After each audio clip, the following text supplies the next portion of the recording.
श्रीगणेशाय नमः। अथ श्री विष्णुपञ्जरस्तोत्र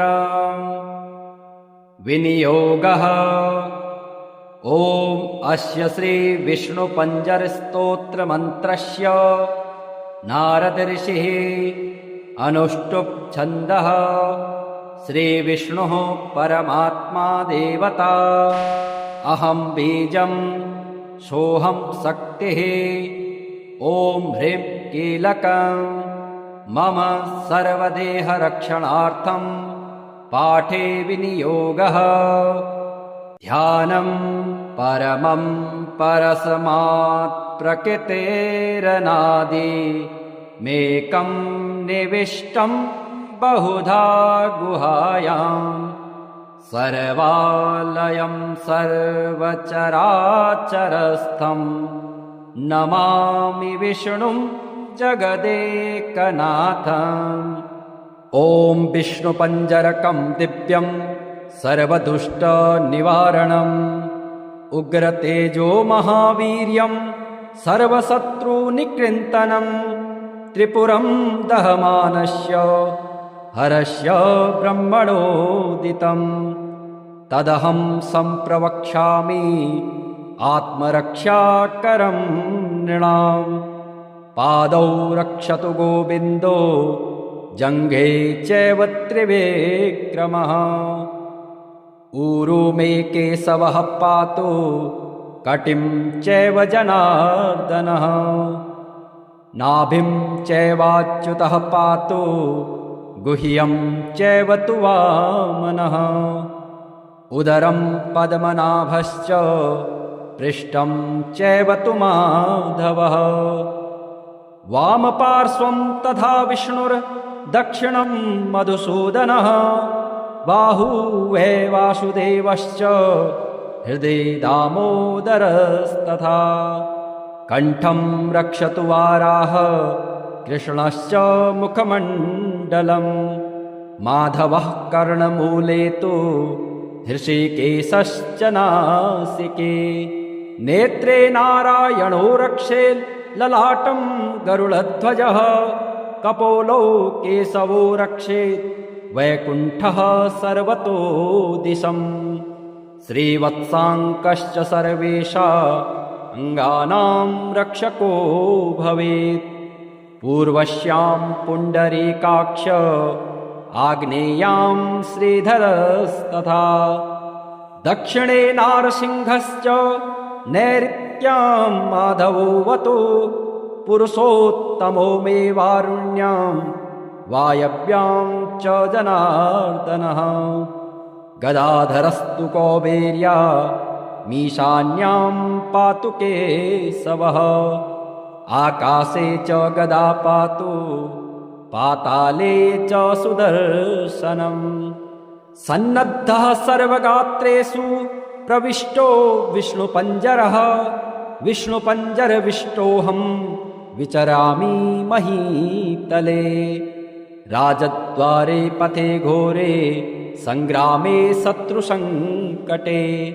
नदीषु च रणे चैव चोरव्याघ्रभयेषु च। डाकिनी प्रेतभूतेषु भयं तस्य न जायते। रक्ष रक्ष महादेव रक्ष रक्ष जनेश्वर। रक्षन्तु देवताः सर्वा ब्रह्मा विष्णु महेश्वरः। जले रक्षतु वाराह स्थले रक्षतु वामनः। अटव्यां नारसिंहश्च सर्वतः पातु केशवः। दिवा रक्षतु मां सूर्यो रात्रौ रक्षतु चन्द्रमः। पन्थानां दुर्गमं रक्षेत् सर्वमेव जनार्दनः। रोगविघ्नहतश्चैव ब्रह्मः गुरुतल्पगः। स्त्रीहन्ता बालघाती च सुरापो वृषलेपति। मुच्यते सर्वपापेभ्यो यः पठेन्नात्र संशयः। अपुत्रो लभते पुत्रं धनार्थी लभते धनम्। विद्यार्थी लभते विद्यां मोक्षार्थी लभते गतिम् आपदो हरते नित्यं विष्णुस्तोत्रार्थसम्पदा यस्त्विदं पठते स्तोत्रं विष्णुपञ्जरमुत्तमम् मुच्यते सर्वपापेभ्यो विष्णुलोकं स गच्छति गोसहस्रफलं तस्य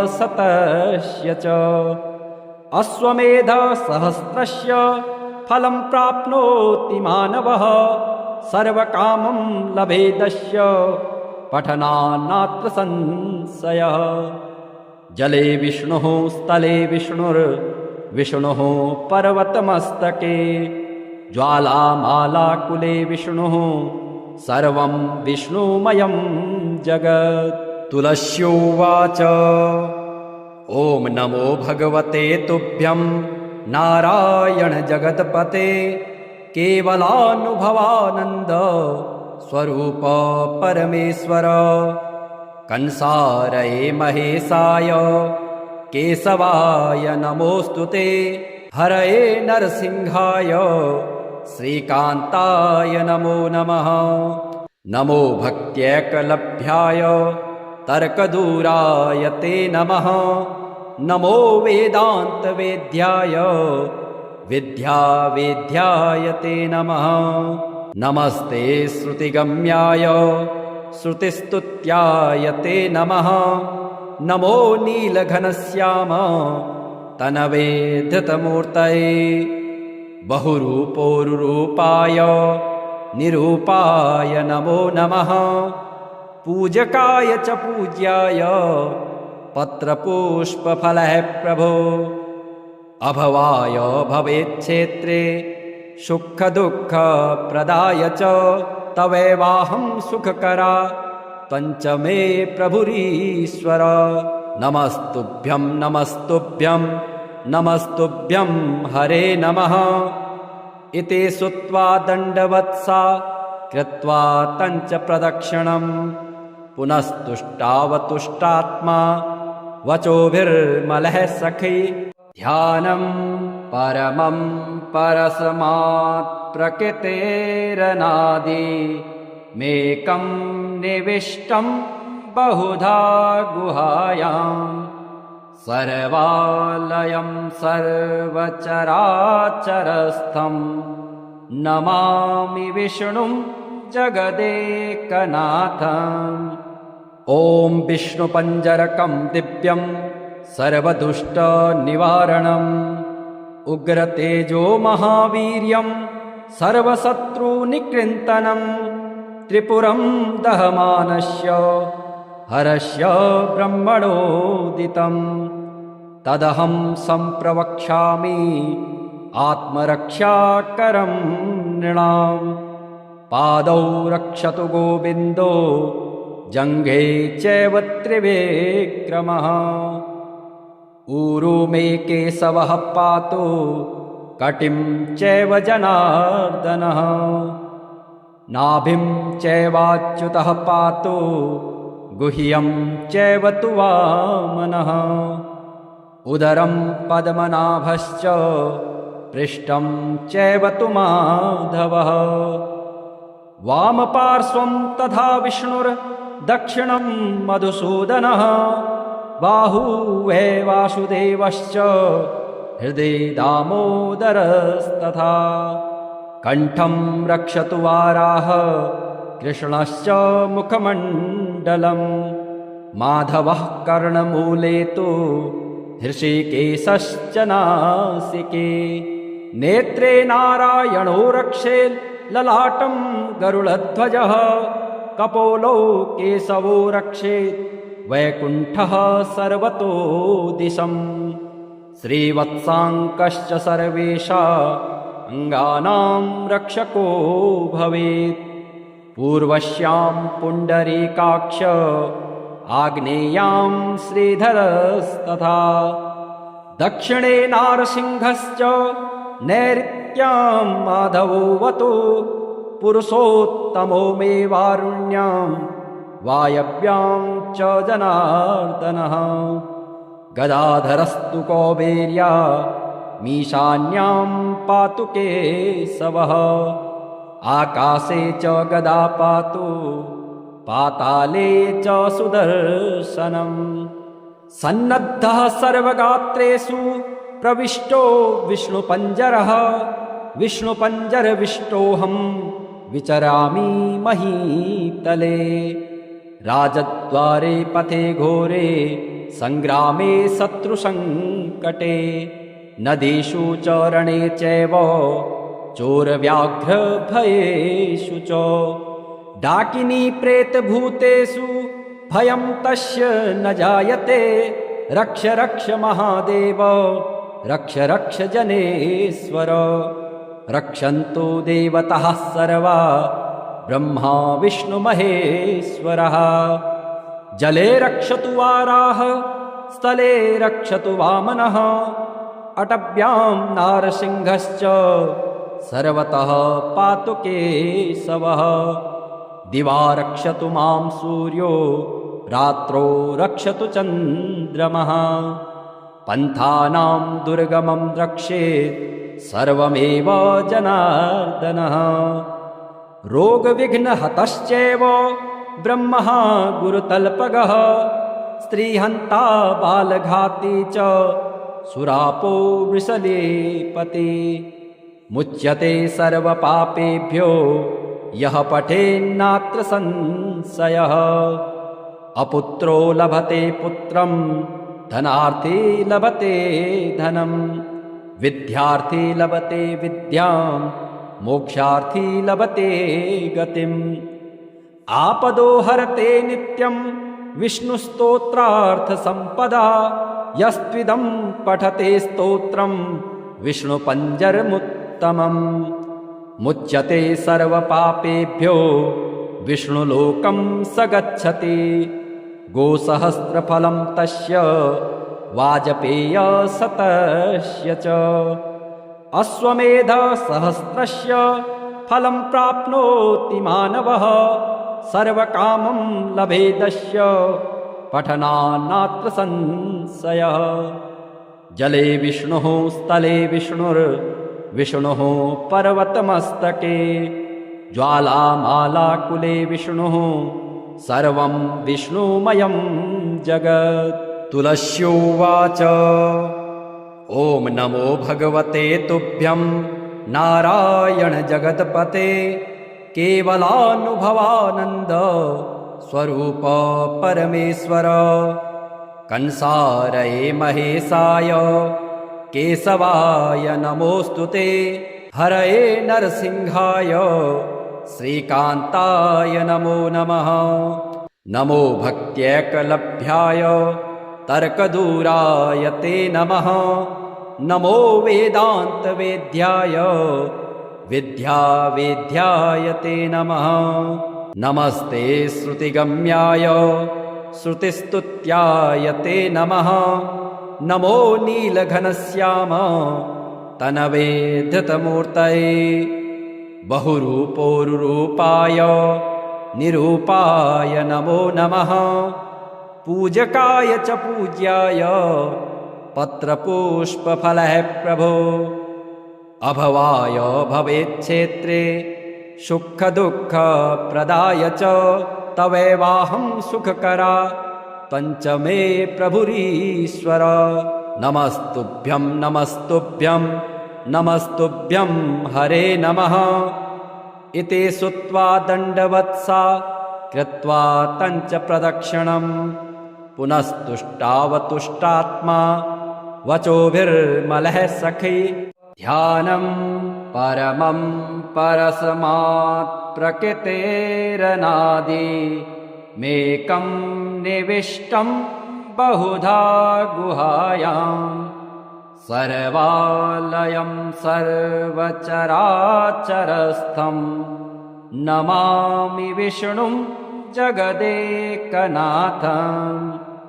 ॐ विष्णुपञ्जरकं दिव्यं सर्वदुष्टनिवारणम् उग्रतेजो महावीर्यं सर्वशत्रुनिकृन्तनं त्रिपुरं दहमानस्य हरस्य ब्रह्मणोदितं तदहं सम्प्रवक्ष्यामि आत्मरक्षाकरं नृणाम् पादौ रक्षतु गोविन्दो जङ्घे चैव त्रिविक्रमः ऊरू मे केशवः पातु कटिं चैव जनार्दनः नाभिं चैवाच्युतः पातु गुह्यं चैव तु वामनः उदरं पद्मनाभश्च पृष्ठं चैव तु माधवः वामपार्श्वं तथा विष्णुर्दक्षिणं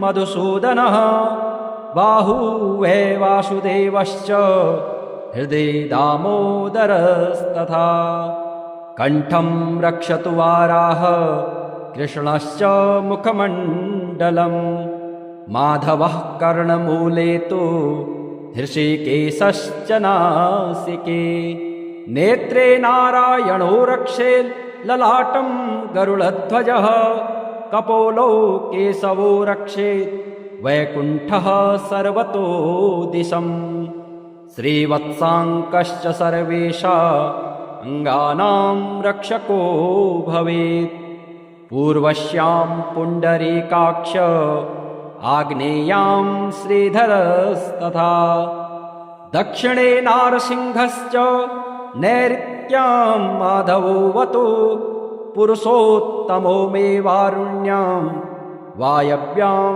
च जनार्दनः गदाधरस्तु कौबेर्या मीशान्यां पातु केशवः आकाशे च गदा पातु पाताले च सुदर्शनम् सन्नद्धः सर्वगात्रेषु प्रविष्टो विष्णुपञ्जरः विष्णुपञ्जरविष्टोऽहं विचरामि महीतले राजद्वारे पथे घोरे सङ्ग्रामे शत्रुसङ्कटे नदीषु च रणे चैव चोरव्याघ्रभयेषु च डाकिनी प्रेतभूतेषु भयं तस्य न जायते रक्ष रक्ष महादेव रक्ष रक्ष जनेश्वर रक्षन्तु देवताः सर्वा ब्रह्मा विष्णुमहेश्वरः जले रक्षतु वाराह स्थले रक्षतु वामनः अटव्यां नारसिंहश्च सर्वतः पातु केशवः दिवा रक्षतु मां सूर्यो रात्रो रक्षतु चन्द्रमः पन्थानां दुर्गमं रक्षेत् सर्वमेव जनार्दनः रोगविघ्नहतश्चैव ब्रह्मः गुरुतल्पगः स्त्रीहन्ता बालघाती च सुरापो वृषलेपति मुच्यते सर्वपापेभ्यो यः पठेन्नात्र संशयः अपुत्रो लभते पुत्रं धनार्थी लभते धनं विद्यार्थी लभते विद्यां मोक्षार्थी लभते गतिम् आपदो हरते नित्यं विष्णुस्तोत्रार्थसम्पदा यस्त्विदं पठते स्तोत्रं विष्णुपञ्जरमुत्तमम् मुच्यते सर्वपापेभ्यो विष्णुलोकं स गच्छति गोसहस्रफलं तस्य वाजपेयशतस्य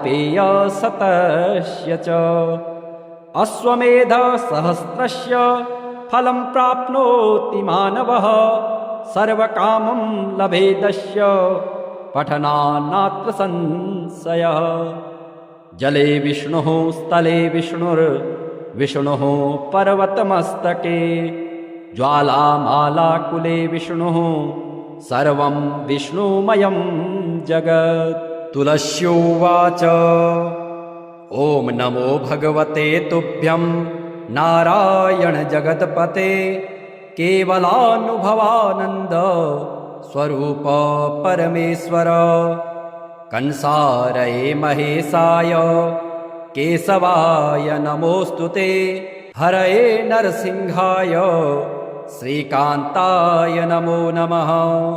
नमो भक्त्यैकलभ्याय तर्कदूराय ते नमः। नमो वेदान्तवेद्याय विद्यावेद्याय ते नमः। नमस्ते श्रुतिगम्याय श्रुतिस्तुत्याय ते नमः। नमो नीलघनश्याम तनवे धृतमूर्तये बहुरूपोरुरूपाय निरूपाय नमो नमः। पूजकाय च पूज्याय पत्रपुष्पफलः प्रभो। अभवाय भवेच्छेत्रे सुखदुःखप्रदाय च तवैवाहं सुखकरा पञ्चमे प्रभुरीश्वर। नमस्तुभ्यं नमस्तुभ्यं नमस्तुभ्यं हरे नमः। इति श्रुत्वा दण्डवत्सा कृत्वा तञ्च प्रदक्षिणं पुनस्तुष्टावतुष्टात्मा वचोभिर्मलः सखी। ध्यानं परमं परस्मात् प्रकृतेरनादि मेकं निविष्टं बहुधा गुहायां। सर्वालयं सर्वचराचरस्थं नमामि विष्णुं जगदेकनाथम्। ॐ विष्णुपञ्जरकं दिव्यं सर्वदुष्टनिवारणम् उग्रतेजो महावीर्यं सर्वशत्रुनिकृन्तनं त्रिपुरं दहमानस्य हरस्य ब्रह्मणोदितं तदहं सम्प्रवक्ष्यामि आत्मरक्षाकरं नृणाम्। पादौ रक्षतु गोविन्दो जङ्घे चैव त्रिविक्रमः। ऊरू मे केशवः पातु कटिं चैव जनार्दनः। नाभिं चैवाच्युतः पातु गुह्यं चैव तु वामनः। उदरं पद्मनाभश्च पृष्ठं चैव तु माधवः। वामपार्श्वं तथा विष्णुर्दक्षिणं मधुसूदनः। बाहुवे वासुदेवश्च हृदि दामोदरस्तथा।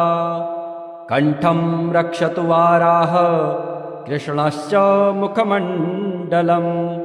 माधवः कर्णमूले तु हृषिकेशश्च नासिके। नेत्रे नारायणो रक्षेत् ललाटं गरुडध्वजः। कपोलौ केशवो रक्षेत् वैकुण्ठः सर्वतो दिशम्। श्रीवत्साङ्कश्च सर्वेषा अङ्गानां रक्षको भवेत्। पूर्वस्यां पुण्डरीकाक्ष आग्नेयां श्रीधरस्तथा। दक्षिणे नारसिंहश्च नैऋत्यां माधवोऽवतु। पुरुषोत्तमो मे वारुण्यां वायव्यां च जनार्दनः। गदाधरस्तु कौबेर्या मीशान्यां पातु केशवः। आकाशे च गदा पातु पाताले च सुदर्शनम्। सन्नद्धः सर्वगात्रेषु प्रविष्टो विष्णुपञ्जरः। विष्णुपञ्जरविष्टोऽहं विचरामि महीतले। राजद्वारे पथे घोरे सङ्ग्रामे शत्रुसङ्कटे। नदीषु च रणे चैव चोरव्याघ्रभयेषु च। डाकिनी प्रेतभूतेषु भयं तस्य न जायते। रक्ष रक्ष महादेव रक्ष रक्ष जनेश्वर। रक्षन्तु देवताः सर्वा ब्रह्मा विष्णु महेश्वरः। जले रक्षतु वाराह स्थले रक्षतु वामनः। अटव्यां नारसिंहश्च सर्वतः पातु केशवः। दिवा रक्षतु मां सूर्यो रात्रो रक्षतु चन्द्रमः। पन्थानां दुर्गमं रक्षेत् सर्वमेव जनार्दनः। रोगविघ्नहतश्चैव ब्रह्मः गुरुतल्पगः स्त्रीहन्ता बालघाती च सुरापो वृषलेपति मुच्यते सर्वपापेभ्यो यः पठेन्नात्र संशयः अपुत्रो लभते पुत्रं धनार्थी लभते धनं विद्यार्थी लभते विद्यां मोक्षार्थी लभते गतिम् आपदो हरते नित्यं विष्णुस्तोत्रार्थसम्पदा यस्त्विदं पठते स्तोत्रं विष्णुपञ्जरमुत्तमम् मुच्यते सर्वपापेभ्यो विष्णुलोकं स गच्छति गोसहस्रफलं तस्य वाजपेयशतस्य च अश्वमेधसहस्रस्य फलं प्राप्नोति मानवः सर्वकामं लभेदस्य पठनान्नात्र संशयः जले विष्णुः स्थले विष्णुर्विष्णुः पर्वतमस्तके ज्वालामालाकुले विष्णुः सर्वं विष्णुमयं जगत् तुलस्योवाच ॐ नमो भगवते तुभ्यं नारायण जगत्पते केवलानुभवानन्द स्वरूप परमेश्वर कंसारये महेशाय केशवाय नमोऽस्तुते हरये नरसिंहाय श्रीकान्ताय नमो नमः नमो भक्त्यैकलभ्याय तर्कदूराय ते नमः नमो वेदान्तवेद्याय विद्यावेद्याय ते नमः नमस्ते श्रुतिगम्याय श्रुतिस्तुत्याय ते नमः नमो नीलघनश्याम तनवे धृतमूर्तये बहुरूपोरुरूपाय निरूपाय नमो नमः पूजकाय च पूज्याय पत्रपुष्पफलः प्रभो अभवाय भवेच्छेत्रे सुखदुःखप्रदाय च तवैवाहं सुखकरा पञ्चमे प्रभुरीश्वर नमस्तुभ्यं नमस्तुभ्यं नमस्तुभ्यं हरे नमः इति श्रुत्वा दण्डवत्सा कृत्वा तञ्च प्रदक्षिणं पुनस्तुष्टावतुष्टात्मा वचोभिर्मलः सखी ध्यानं परमं परस्मात् प्रकृतेरनादि मेकं निविष्टं बहुधा गुहायां सर्वालयं सर्वचराचरस्थं नमामि विष्णुं जगदेकनाथम्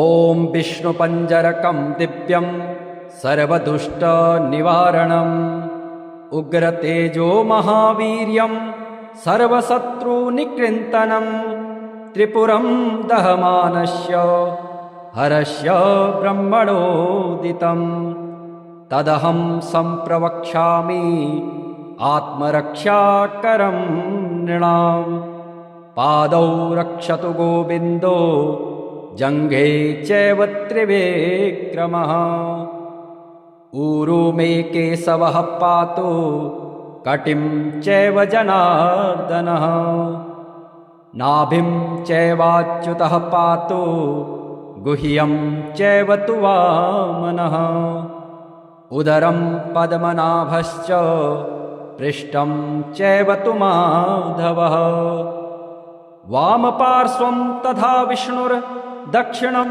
मधुसूदनः बाहुवे वासुदेवश्च हृदि दामोदरस्तथा कण्ठं रक्षतु वाराह कृष्णश्च मुखमण्डलं माधवः कर्णमूले तु हृषिकेशश्च नासिके नेत्रे नारायणो रक्षेत् ललाटं गरुडध्वजः कपोलो केशवो रक्षेत् वैकुण्ठः सर्वतो दिशम् श्रीवत्साङ्कश्च सर्वेशा अङ्गानां रक्षको भवेत्। पूर्वस्यां पुण्डरीकाक्ष आग्नेयां श्रीधरस्तथा दक्षिणे नारसिंहश्च नैऋत्यां माधवोऽवतु पुरुषोत्तमो मे वारुण्यां वायव्यां च जनार्दनः।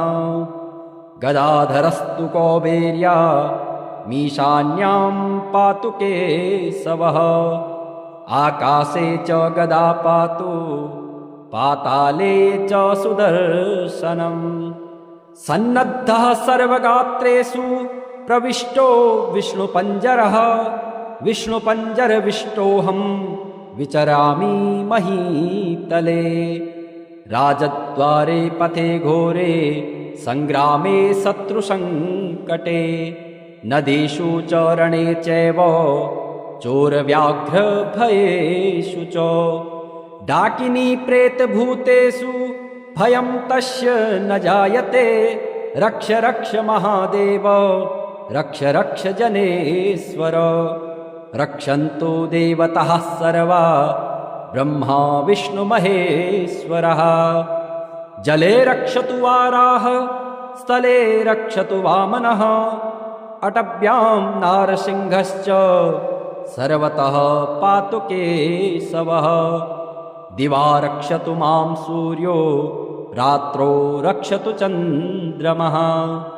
पन्थानां दुर्गमं रक्षेत् सर्वमेव जनार्दनः। रोगविघ्नहतश्चैव ब्रह्मः गुरुतल्पगः। स्त्रीहन्ता बालघाती च सुरापो वृषलेपति।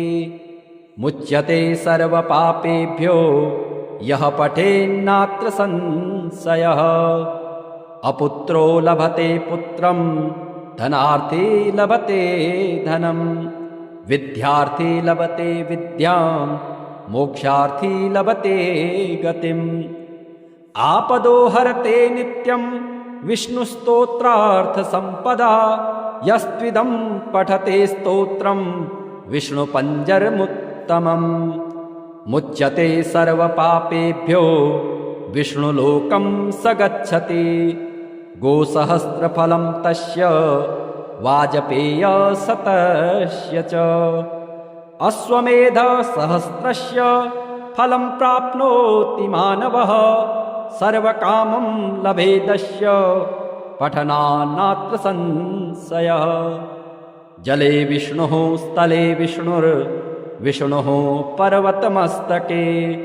ज्वालामालाकुले विष्णुः सर्वं विष्णुमयं जगत्। तुलस्योवाच ॐ नमो भगवते तुभ्यं नारायण जगत्पते। केवलानुभवानन्द स्वरूप परमेश्वर। कंसारये महेशाय केशवाय नमोऽस्तुते। हरये नरसिंहाय श्रीकान्ताय नमो नमः। नमो भक्त्यैकलभ्याय तर्कदूराय ते नमः। नमो वेदान्तवेद्याय विद्यावेद्याय ते नमः। नमस्ते श्रुतिगम्याय श्रुतिस्तुत्याय ते नमः। नमो नीलघनश्याम तनवे धृतमूर्तये। बहुरूपोरुरूपाय निरूपाय नमो नमः। पूजकाय च पूज्याय पत्रपुष्पफलः प्रभो। अभवाय भवेच्छेत्रे सुखदुःखप्रदाय च। तवैवाहं सुखकरा त्वञ्च मे प्रभुरीश्वर। नमस्तुभ्यं नमस्तुभ्यं नमस्तुभ्यं हरे नमः। इति श्रुत्वा दण्डवत्सा कृत्वा तञ्च प्रदक्षिणम्। पुनस्तुष्टावतुष्टात्मा वचोभिर्मलः सखी।